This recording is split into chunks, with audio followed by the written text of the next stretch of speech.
On this episode of the podcast, my guest from Down Under, Cassie Daniels, talks about how she's built a remote team on a shoestring budget. We talk about her process for hiring editors and her super sneaky trick for weeding out wrong fits. And then the power of choosing your ideal client and how she's using a podcast to reach her niche, or niche, I think she says. What's up, friends? Hey, I'm Ryan Coral from Studio Sherpas, and this is the Grow Your Video Business podcast, the show for corporate and commercial filmmakers that are wanting to build a business without burning out. On this show, we talk about things like sales and marketing and the operations and a whole lot more. I've been doing this work for 17 years. I've got a studio located near Detroit, Michigan. We work primarily on corporate and commercial projects. And, 17 years into this, I've learned a lot of things. I've failed miserably multiple times. I'm probably in the middle of a failure right now that I'm not aware of yet. But I want to invite you into my journey, and I hope that the stories that I share and the people I bring on the show can help you because I believe that the power that we have with this media can change the world, and it is a gift and a privilege to be able to do this kind of work.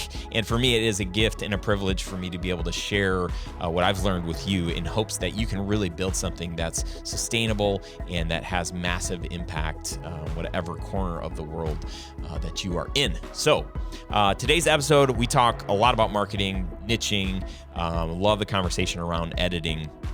It is going to be great. What I want to do is, before we get into the episode, I want to let you know that I have an entire training. If you're in a lull in your video business, if you have felt like, man, there are things that I haven't been able to figure out, and you know that you need to spend some more time working on your business, then I have a free training that will hopefully, it's intended to just really give you a jump start in your filmmaking business. I'm going to give you the keys to my brand new commercial filmmaking workshop. It's like an 80-minute training where you're going to discover the 3 must-have components for marketing to your dream client and really try to figure out like how to land on a dream client. If maybe you're newer in this work and you're just kind of like, I don't know, I'm just taking on any project. I think that's good with where you're at in the beginning, but you got to get to a spot where you kind of start honing in on who you might want to be able to market to and spend more time working with. I also teach the simple secret to selling and the number one reasons why clients will pay more for what you do, and how to build an automated lead machine that works for you even while you're sleeping. And there's a whole lot more. I've jam-packed a ton of information in this totally free workshop. The goal is that if you apply the things in this workshop, it's going to give you a framework to do things in your business that will help you make the work that you're doing sustainable and create some predictable income in your business, even if you've only got 30 minutes a day. It's free. It is jam-packed with super juicy content. You can get access to it right now if you go to studiosherpas.com/workshop, and you can start watching it, I think, right away or shortly thereafter. That's it. Let's jump into this episode with Cassie, and away we go. What's up, friends? Hey, welcome to this episode of the podcast. Today, my guest is Cassie Daniels, who is owner of the Brisbane. I'm saying that right? Brisbane. Yeah. Yeah, I don't say it nearly as cool as I should. The Brisbane-based video production company Builds by Captive Media. Her mission is to help construction industry businesses to build trust and be remembered by improving the quality of their content. She also does some really cool stuff.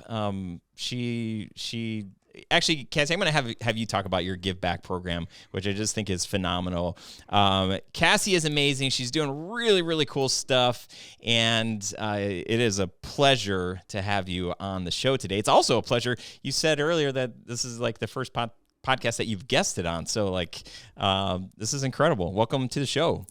Hi, Ryan. Thank you so much for having me. It's good to be here.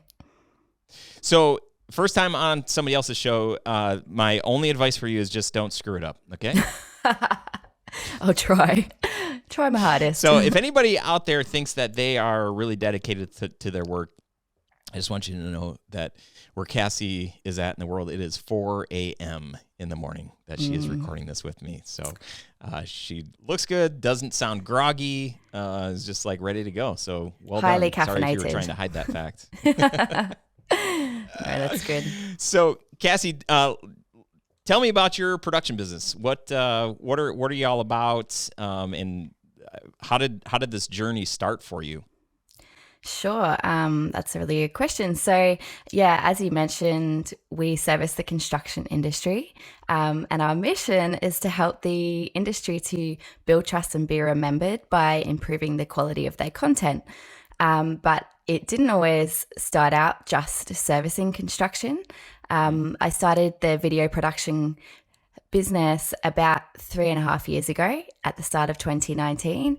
I was working in a kind of high profile corporate role for about 11 years. And I've always been extremely creative and doing music since I was 5 years old. So always knew that I wanted to have my own business, and I always had an idea that it would be in the creative industries. But after briefly seeing a guy who was a videographer, I got inspired and decided to start my own business. And I started off making, as a lot of people do, making commercial branded content, doing some weddings, kind of just dabbling in a bit of everything to kind of figure out what really lit me up. And after a big decision, I decided to go full time in the business at the end of 2020. And last year was fun. It was a really, really fun first full time year, like kind of experiencing a lot of stuff and figuring out what I wanted to niche down. I've been a big listener of your podcast for a while. It's been incredibly inspiring and amazing to kind of grow with the support of your community. And, one of the things that the messages that I was really hearing was, if you can niche down, like there's so much opportunity for you as a business owner to do that. So, the goal was always to niche down and really get into something get my teeth into something at a much more detailed level and really grow the business in a direction. So, sorry, long story to the question, but as you know, like you and I did a coaching session at the end of last year, and you really helped me to identify that construction made a lot of sense for me. Like that's where a lot of my customers were. I've got a lot of contacts in the industry. I'm very, very passionate about helping the construction industry, and I really feel like I have the skills and the knowledge to be able to make a difference working with these businesses. So, kind of went full force into the construction industry at the start of this year, and it has been a whirlwind of excitement and all kinds of things happening. That is awesome. Thank you for the kind words. I'm so glad that this show has been helpful for you. And I've had the privilege to be able to coach a bunch of students, and I will have to say that you're one of my favorites because I actually said some things that you took to heart and implemented, and to see the things that you're doing today, I'm like, oh my gosh, like these are things that Cassie wasn't doing before we chatted, and she's doing them now. So I feel like I'm like, wow, cool. So, I mean, who cares, if that you have a podcast or that you niche down if it's not working? So my question is like, things have been a whirlwind, and even when we chatted the first time, it was kind of like you're gonna try these different things, and it's not like it's not gonna happen overnight, right? There's this thing called slow growth, and when you're niching, when you're building a strong foundation, it takes a lot of time to see and to reap the rewards of your investment. So where are things at with as a result of you really niching down? Yeah, so the video production side of things is going really well. It is, I felt like since I've kind of got into this area, I did rebrand that part of the business. It was just Captive Media, and now it's Builds by Captive Media because I'm super creative with my names. But yeah, it's kind of felt a bit like I've started again in some ways. In terms of trying to build my brand with a new audience, start a new social media account, get new followers, and like build that community again. So it's been a lot of work, but I've seen steady growth. And so that's been as hard as it was. It's been really empowering to know that I can, with the right message and with the right product and service for the audience, like I can really start something and build it from scratch. So that's been actually a really fun process. But then the video production's only become half of what I offer now, because so servicing the kind of bigger commercial construction companies with video has been fantastic. I come alongside these clients and partner with them and kind of become an extension of their marketing team. And we kind of put, you and I spoke about video strategy and how that was something that I was really, really keen to get my teeth into. And, it was kind of, which way is Cassie going to go? I don't know. And then now it's kind of all falling into place where that's organically becoming a part of what I'm doing with video production. And it's becoming more long-term strategy with these clients, which is everything I wanted and more. But then through this whole process, it was fun to realize that there was actually this huge audience of small tradie business owners in Australia. For everyone playing along outside of Australia, we have our trades people are called tradies. And it's a very Aussie term, but I love it. And the tradie small businesses, those guys, they've maybe like an owner operator, or they have a small company, under kind of like 20 staff, that type of stuff. Those guys actually don't need professional video yet. They just need to know how to market. They need to know the fundamentals, but they want to grow their business and they're kind of stuck working in it. They're really time poor. They struggle to market themselves effectively because they don't know how. And so I realized there's this huge market for me to be able to kind of work with people like that in a different capacity. And so my partner, he has a construction company himself. He's one of these people. So he suggested that I make a course. So I've kind of got this other side of the business now, which never existed before, where I'm, creating this crash course in marketing for tradies, and I consequently now got the podcast. So when I say that it's been a whirlwind, it's kind of like, for me, it's all fallen into place, but it's very strategically decided. Like, it wasn't like I'm just following the shiny objects, which I've spent a lot of time doing last year. I'm sure a lot of people can identify with that. But this year it's hectic, but it's very carefully considered. And both of those avenues with the big guys and like the small businesses are growing. So over to you. I remember when I saw one of your original posts, and you used that term tradie, and I was like, oh, that's adorable. She like kind of coined this term for that industry, but apparently you didn't. That's actually just like what you guys call it. It's an Aussie term, and that's pretty. Trust fun. Australia to come up with these. Whenever I hear you say that, I can't help but giggle because it's like such a like we just don't call it that. Oh, it's so good. When somebody comes to you, like when a construction client comes to you, what does that process look like now that it sounds like, you're offering a little bit more than just video production? What kind of questions, because maybe they do come to you and say, I think I need a video, or are you saying like now people are reaching out to you that aren't even necessarily saying they need video, but that they need help marketing themselves? I haven't had sort of those big commercial clients come back and ask for marketing help, because I'm usually working with the marketing team. So those guys are usually pretty clear on their campaign goals.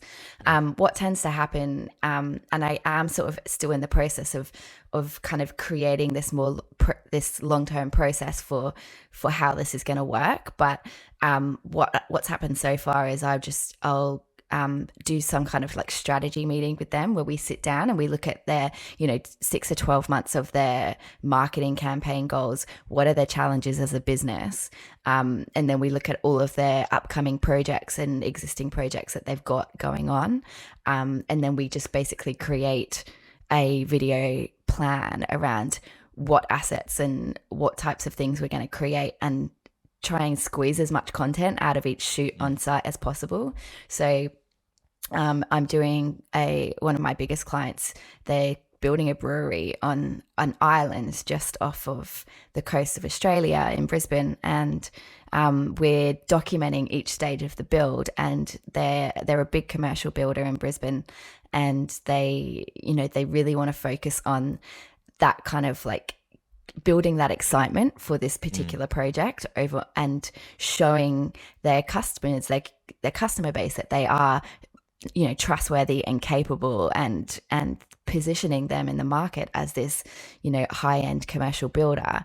But then whilst I'm on site, we're also capturing all kinds of things like staff testimonials, or working with the client B-roll footage. We're building out this massive B-roll library for them. So it's really about like thinking long-term and partnering with these companies to like give them like an entire content library that actually isn't just pretty imagery and footage. It's actually so much more than that. It's strategically thought out. It's, carefully curated little bits and repurposing stuff, completely along the way. So that's kind of been my approach.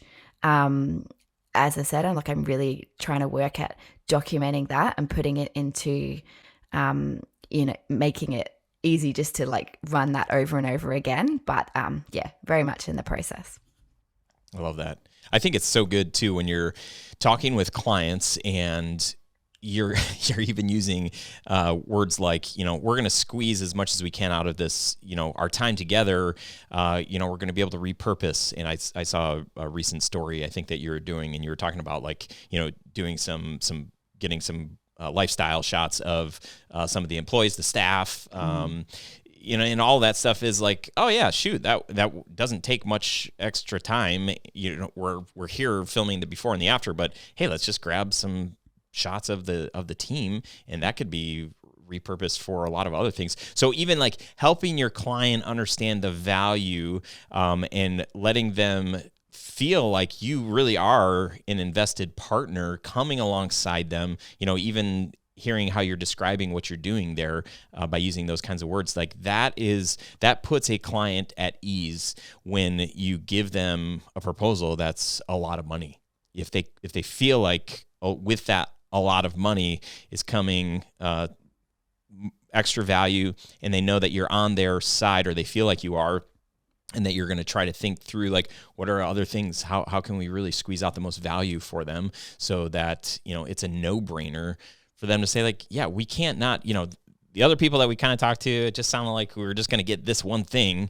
But the way that you're talking, it sounds like we're going to get a lot more for the value. Like that sounds like a no-brainer. I love that. I'm curious to know, like in these strategy, you kind of described the strategy session. Is this a free thing, or like, how does that come about?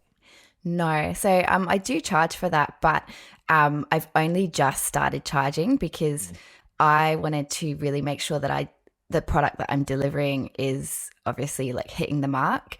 I haven't really had any formal training or anything on doing this, so I was really just wanted to like, I guess, just build something that I thought was valuable and then get that feedback. And that's kind of been my approach with everything that I've done this year with clients. Is I've done a lot of beta testing with whether it's a strategy meeting or whether it's work that I've done with the smaller businesses. The course is currently being beta tested.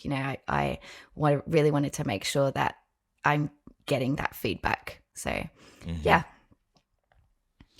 I love that. I love the idea of getting Well, I love the idea of like getting paid for your time. Like Right. that's just like, most creatives feel like we have to bend over backwards and do so many things to try to win over a client. Pitch decks, ideas, creative. We've worked with agencies that have wanted us to create like some sample videos that some spec work for the particular client, and it's like, what if we don't get the job? Like, man, we just spent like a lot of time and energy on something. So to sit down with somebody, and the thing I love so much about a strategy workshop, number one, they're paying you for that. Number two, you're building trust in that meeting. They're seeing you as an expert, but they're also getting to know your personality. And when somebody's invested money, they're already feeling like, okay, like, I hope I made the right decision. So they're going to like dig in and really try to get the most out of this. And then what's beautiful is that you're creating a 6 to 12 month plan of videos that they should do that are going to help them with what their goals are already. And so you're kind of like, saying like, here's a plan. I think you should spend all this money on video. Yeah. Not really raising your hand saying like, we could do all this stuff, but they're obviously putting two and two together and say like, yeah, this plan looks great. And who else are we going to call but you, because we've already built all this trust and what we want, what we need. We feel like you are an extension of the brand.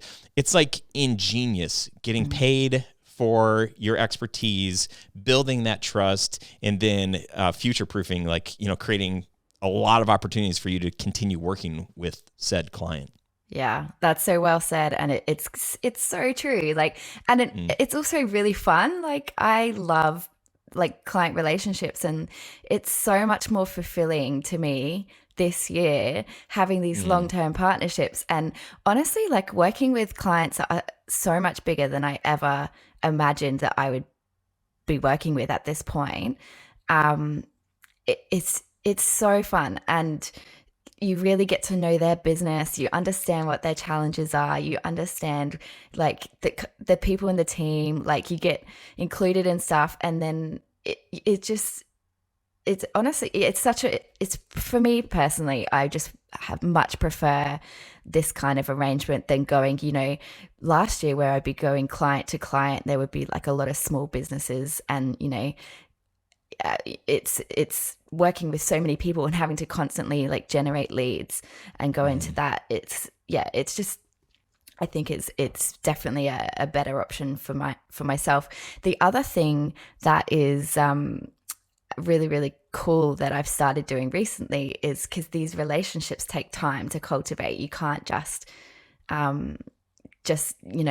call them and then expect to be like, okay, cool, let's work on a strategy and do all this stuff. So I've been going to these networking events for women in construction and meeting some absolutely amazing people who are all working in these big commercial construction companies that are exactly who my ideal client is. So I've started cultivating these relationships in person because I think, that's where probably a lot of my strengths lie, is like that person-to-person relationship. And what I've said to a few of them recently is like, let's do a paid strategy session.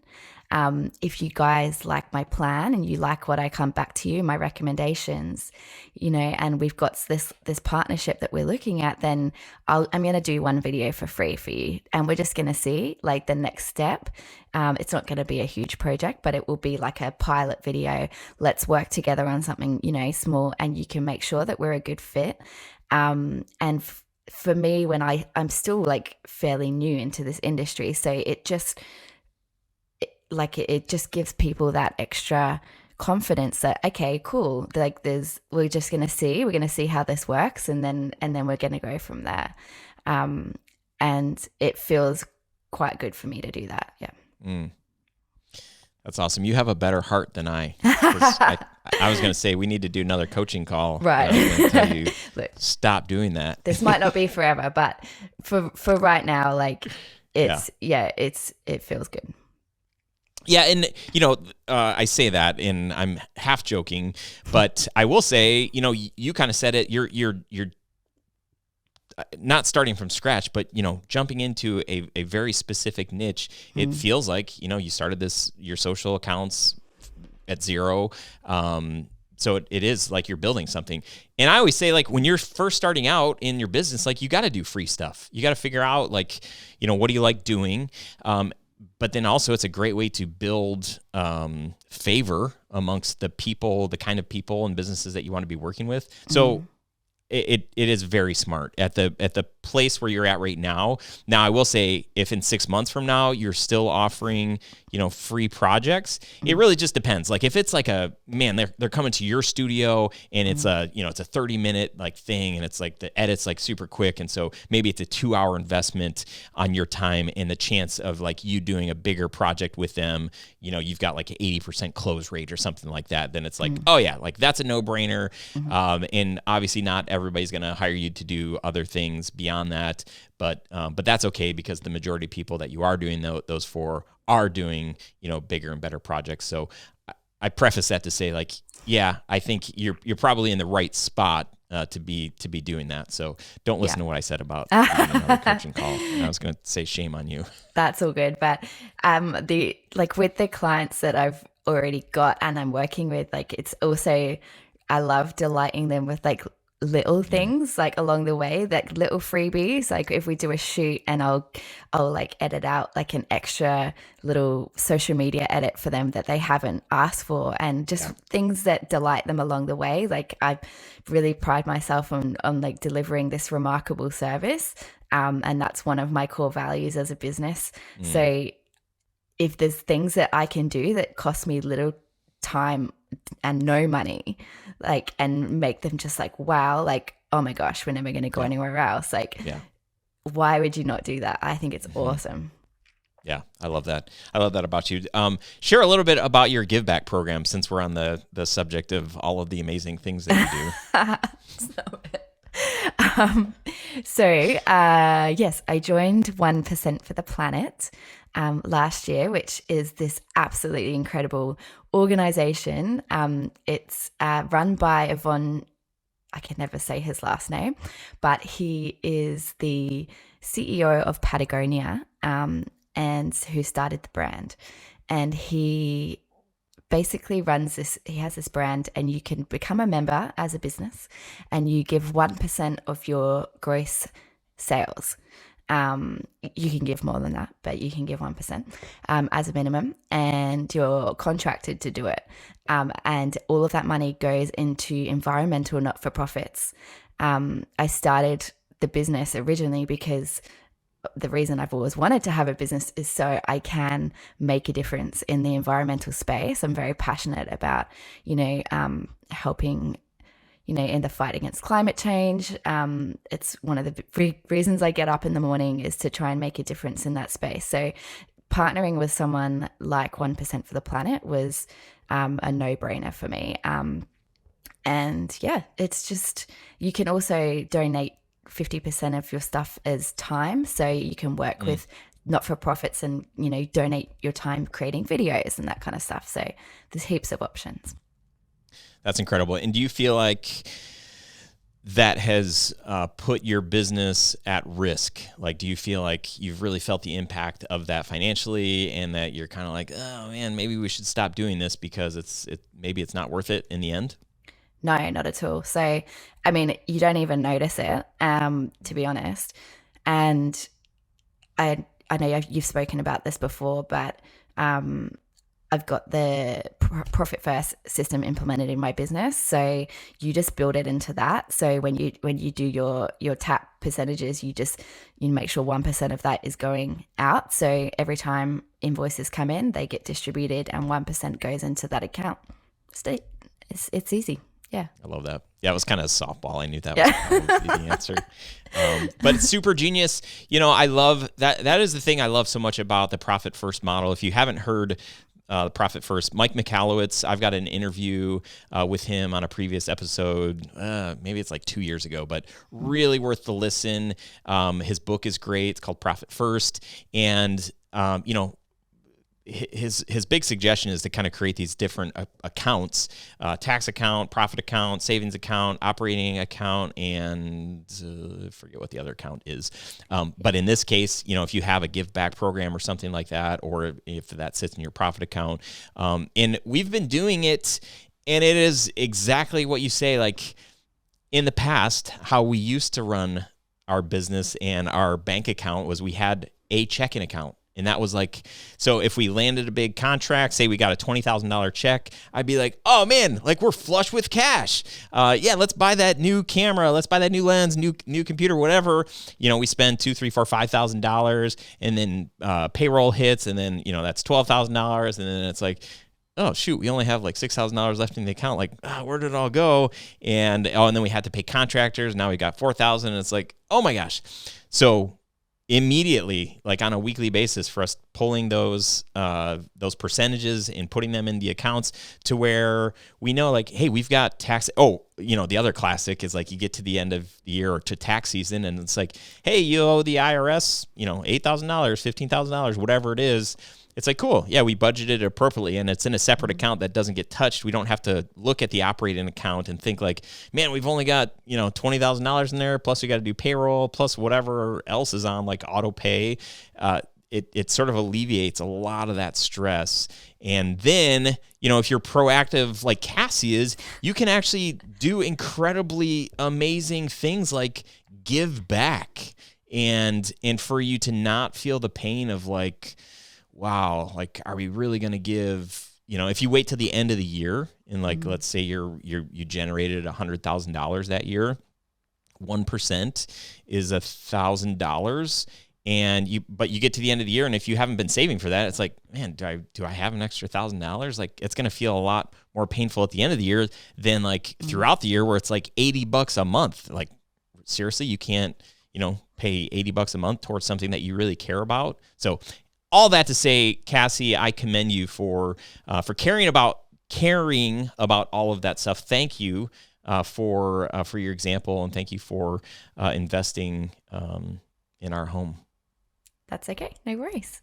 I know that you've spoken about it a lot on the show as well. Like in some of your guests that you've had have really talked about giving back. So, I've definitely been inspired by some of those stories as well. That's awesome. Well, I want to talk a little bit about your team. I think you have, this is a pretty incredible approach on how you do work. Tell us about the team that you work with. Sure. So it's just me here in Australia, and I have Brisbane, in case you're wondering. Brisbane, Australia. And I have a team in the Philippines that support me. So I've got a group of editors, which I have cultivated and kind of trained up in terms of my processes and systems. And then I've also got a production scheduler. Her name is Nick, and she's amazing. So she actually, I use a website called onlinejobs.ph for anyone interested in doing this. It is honestly one of the best things I've done. If you're a freelancer and you're looking to grow your business and have that support, but you're not quite sure where to start with, bringing on people, or can I afford it, or where's the right person to bring on? This is an amazing way to do it at a really cost-effective price, but also test the market with what you actually need at the time. So yeah, I've used this website. You post these job ads, and you can really get creative with the way that you advertise, and you hire people in the Philippines to support. So I've got Nick, who she's actually the executive producer of a TV show in the Philippines. She's amazing at what she does. And so she runs all of my production schedules. She's a part of my monday.com account. And she basically looks after all the editors for me. And then I've got my team of editors who obviously take on a chunk of what I do. I still keep some of it in-house depending on the project. And then I've got graphic designers, I've got Facebook ads people. I'm currently looking at hiring a copywriter. So yeah, it's all just about testing out and seeing what works. And it also forces you as a business owner to get really clear on your processes and systems. Like, you cannot outsource if you don't have a process for something.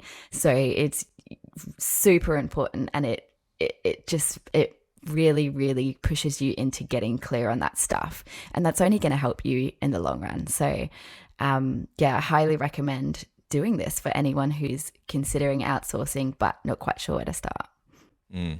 I think that's sage advice. I will say, like, playing devil's advocate, I've seen the fees that people in the Philippines charge for editing, for virtual assistants, all those different things. Is there like talk a little bit about, like, I mean, how do you feel paying somebody, I don't know, $20 an hour, $15 an hour for things, at least here in the United States, would cost, easily 10 times that in some cases? So I think if you're hiring well on this website, you will find people who are really experienced, and they do charge, more than most. But you've got to remember that what you're kind of paying them is actually a really good wage for the market that they're in. So it's I don't know, that's a good question. It's a different experience, I guess. But I feel comfortable knowing that I'm paying above what they ask for. Like, I make sure that I pay very fairly for the work that they do. And especially recruiting like senior editors. Like, I'm talking people who have had like 10 to 15 years of editing, who work for like TV stations already. Like, these people really are fantastic. They're better than me, to be honest, at a lot of stuff. So it's great. Yeah. And really, like, I mean, that was well said. The cost of living, in the Philippines and other countries that offer similar assistance like that, I mean, the cost of living is so low that the US dollar, the Australian dollar, it just goes so much farther. So if I'm paying somebody whatever the amount is, I've never personally, I still have a hard time. Somebody sent me a Facebook message the other day. They're like, "Hey, would you like a virtual assistant for only $3 an hour?" And I'm like, "Oh man, that just is, that's like less than what I made when I was 14 years old washing dishes back in the year 1992. So I don't feel okay with that. But paying somebody $15, $20 an hour, like, I mean, I'll pay somebody here in the United States $15 or $20 an hour for certain things. So if I want to try out a graphic designer or an editor or a producer, I think that's like such a smart way to test the waters and to figure out. I would rather mess up paying somebody, less than $100 an hour than like paying somebody that's a senior level, works in an agency normally, but they're moonlighting and they're charging $200 an hour here. Like, I really want to, make sure that I've got this process figured out. And I think you really nailed it on the head when you said it gives you an opportunity to swing the bat and say, like, okay, like I worked with this editor. The first draft of this edit is terrible. I've seen this editor's work. Their work is really good. So what's the disconnect? The disconnect usually is the person doing the hiring. It's usually, in most cases, not the person doing the work. And so it comes down to communication. And not that like a different language is spoken, but it's more just like I need to be able to figure out, how do I get the vision that I have that's in my brain, how do I communicate in a way that somebody can understand that and actually implement it? That's the biggest, the hardest thing to do. So you can hire somebody that's right down the street from you, speaks exactly the same as you, went to the same school as you, but the biggest challenge is getting out this like creative vision, or you've always done it, how to do it, you can do it with your eyes closed.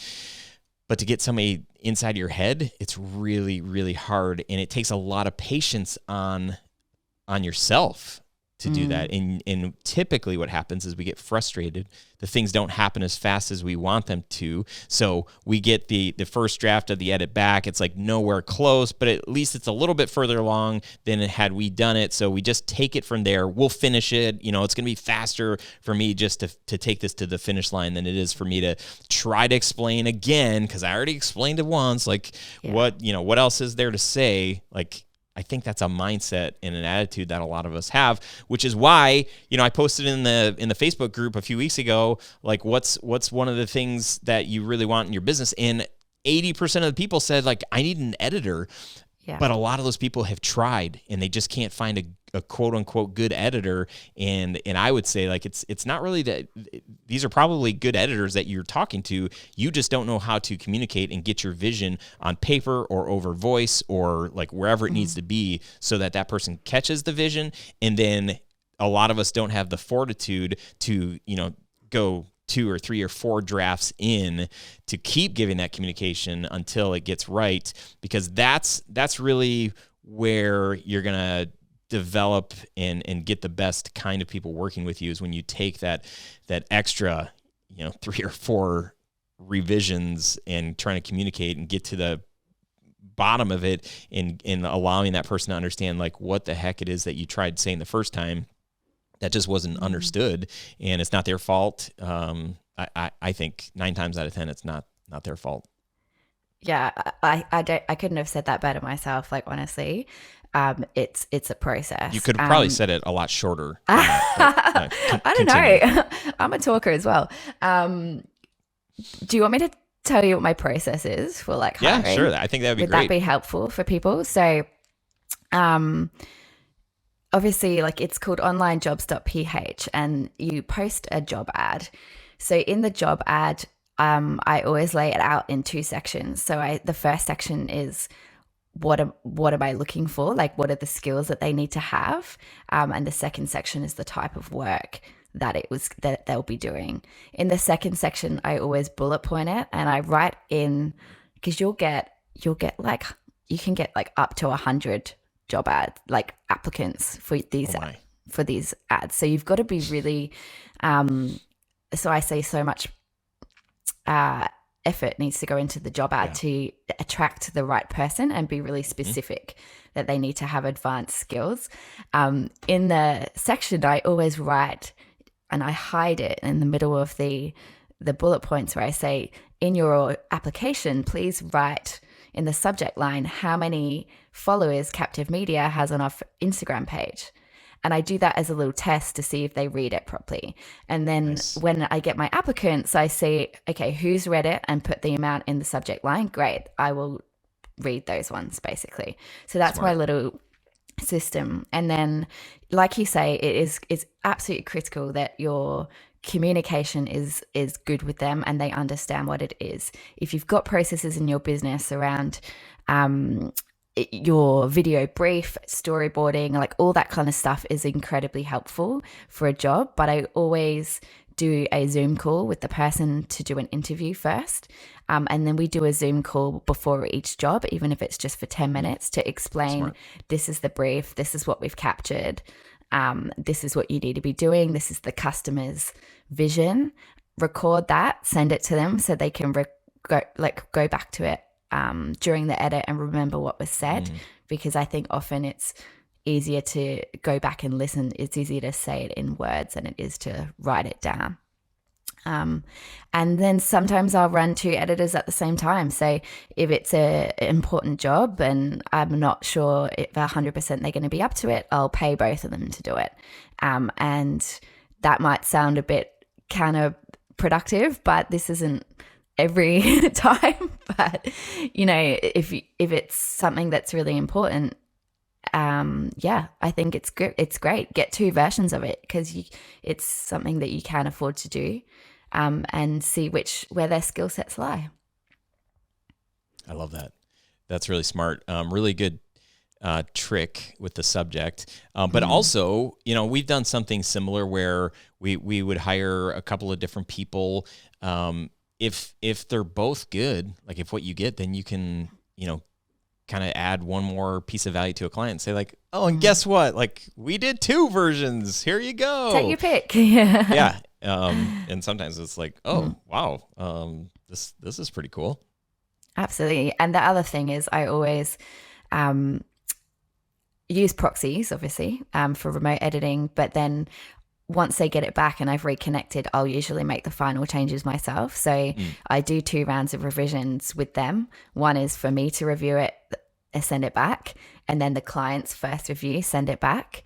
And then the client's second revision will always be me doing the final touches so that I can make sure that it's exactly how I want it. Now, I will say what we've like one step further, unless you forever want to be the one putting your mark on the piece, do that last version, record a Loom video of you doing it and making the changes and say why you're making those changes. Because it's the same thing. Like I have 2 virtual assistants. I've got my team that I'm not always at the studio to talk and give feedback. But whenever I'm able to, like, even for my inbox, teaching my assistant like how to check my email and like how to respond to certain things, or like what do I do with certain, I would make these like 8-minute long videos. They had to be the worst videos in the world to watch. And I would always apologize to the assistant and say like, I'm so sorry this video is so long. And I would go through like, 30 emails. I'd say like, okay, whenever I get these ones, I archive these ones, this one. And then I'll sit there and think like, you know what, I guess I should probably archive these or unsubscribe from this one or do this thing. And these ones I always respond like this kind of way. And here's how I like to talk to past clients. And so I just like am talking out loud, taking that thing that's inside of my brain. I've got the steps for how I make these decisions, but practicing like articulating them as best I can in like, kind of like throwing up on people that are working with me is like the worst and best way to describe. Like that's the only way that people can understand like why I make the kind of decisions that I do. So if you one day like don't want to be doing the editing, but you're not happy with like, I 2 versions, I'll just clean it up at the end here. That doesn't have to be like that. And I think the key to that is creating these kind of like behind the scenes, like let's get into Cassie's head or let's get into Ryan's head and really like understand like what is, all he did, like he actually goes through like every single clip to make sure it ends on the right frame, and he might delete like 2 frames, and maybe I should start paying attention to that tight of a detail. It's like, yeah, that matters. That matters to me. But it's easier for me to just go in there, cut those 2 frames out, not even bother anybody with it in the future. But if you're working with somebody long-term, like friggin' like let them know that those 2 frames bug you and why, so that they can be on the lookout for them. And then you can know in the future, the people that really get it, like those are the same people that are looking at your subject line and saying like, oh, she said to put this in the subject line. It's like, oh, she said that she hates these like 2 additional frames when somebody's mouth starts to open and they're about to say something else when they've already finished a statement. Like, no, I don't ever want to see that. Like they need to be like their mouth is closed, the thought's done, cut. Don't like that. That matters to me. It annoys me. I'm getting a little fired up right now.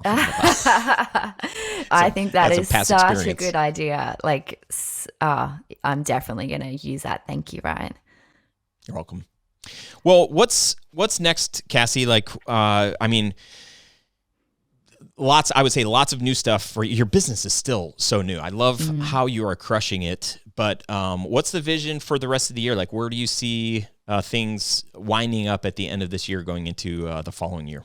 Yeah, good question. So for me, I'd really like to have about 5 or 6 really good partnerships with commercial construction companies. That's my goal, is to replicate what I already have with a couple more, because that will, kind of act as a repeat content kind of retainer type model as such. Even if it's not exactly like that, it would be exactly what I need in order to like grow the business, to release the course and to keep the podcast going every week. That will be a huge goal of mine. So any tips on that, very much welcomed.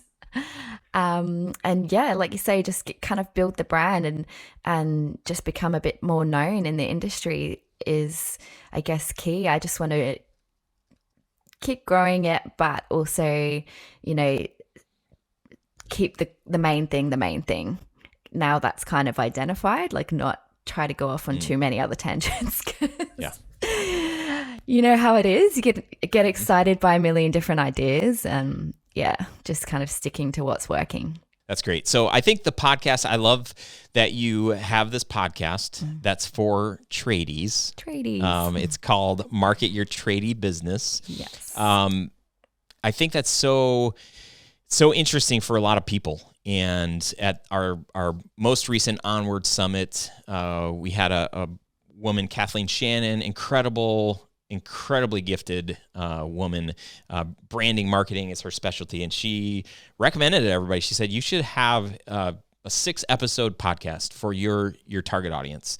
Super easy. You don't have to think like an unending show that has, hundreds of episodes or whatever. If you could just create, 6 episodes, 5 episodes, 6 isn't magic number. She was just throwing out there like a finite number of episodes.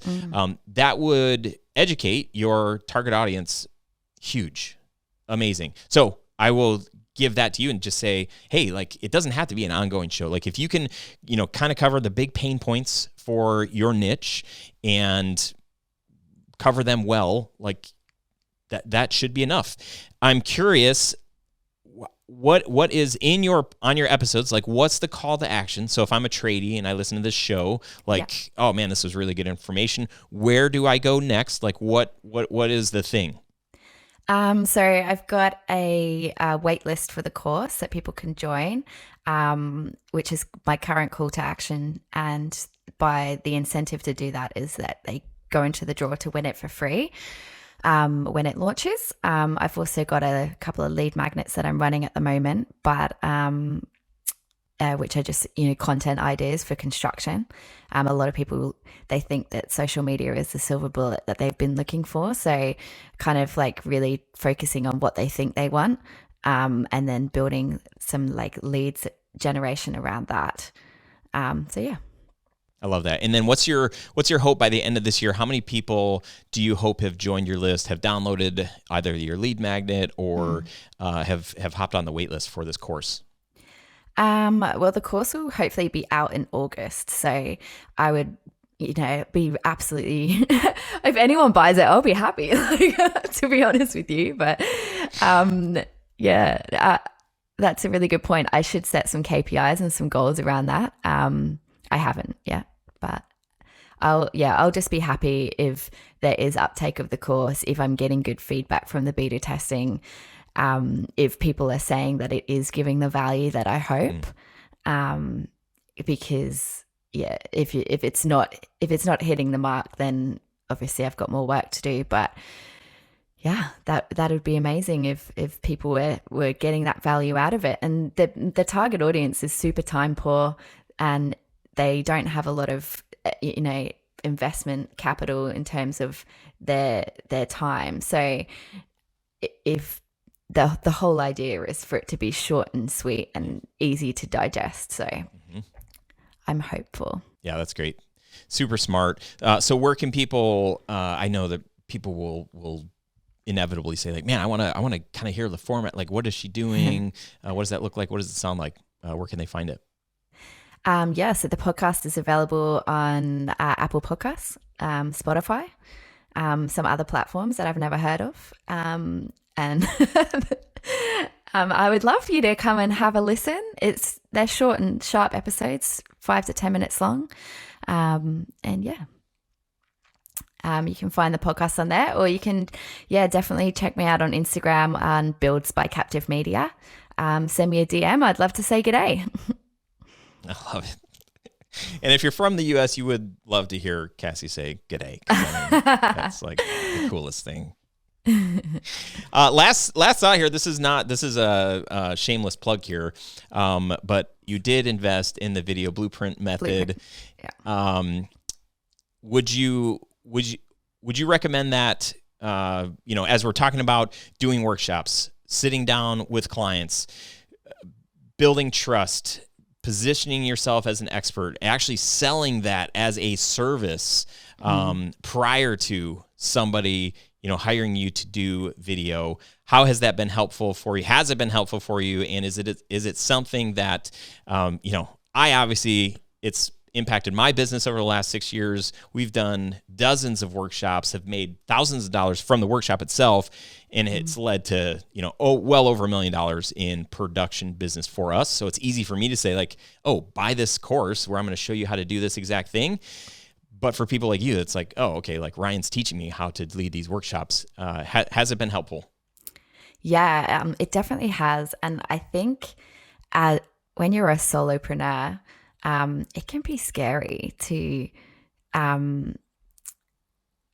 make that transition from doing these things for free to valuing yourself at a level where you can charge a premium for your ideas and for your time and your concepts. So that the course I found was just a really good way to make that transition. It gives you obviously that really clear outline of how you need to be running these workshops, which for a lot of people, if you haven't come from a corporate background or you haven't been in the room with, the decision makers and competing areas and businesses, you've got the CEO or like the marketing manager, and then you've got people that all want different things from a video project.